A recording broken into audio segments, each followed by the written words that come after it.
आई भैया, ये जमाना जुग के देख के आज एगो हम भोजपुरी गीत लिखले बाड़ी। ये हमारा आशा बा, विश्वास बा कि आप लोगन के पसंद होई। एक जने के पति परदेश वाड़न सऊदी और घरे बाड़ी, वो अपने सखी से अपने दिल के हाल कैसे बताओ तड़ी।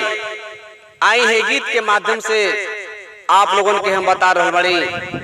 भैया आपसे निवेदन बा, हमार चैनल अब्दुल राय के सब्सक्राइब करी, लाइक करी, कमेंट करी और ये बेल आइकन वाला घंटी के जरूर दबा दी।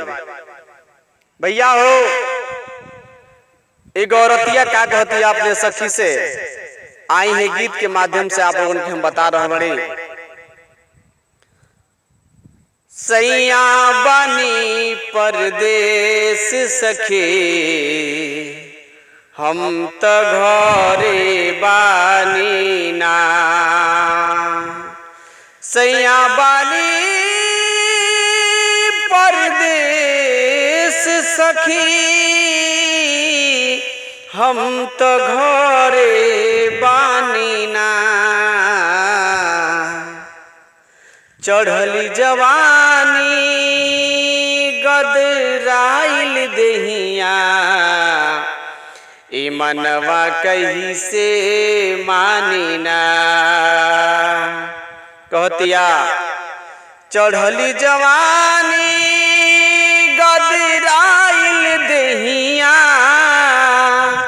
चढ़ली जवानी गदराइल देहिया, ई मनवा कैसे मानी ना। सैया बानी परदेश सखे, हम त घर अकेले बानी ना। औरतिया का कहतिया, छोड़ के सैया सऊदी गईले,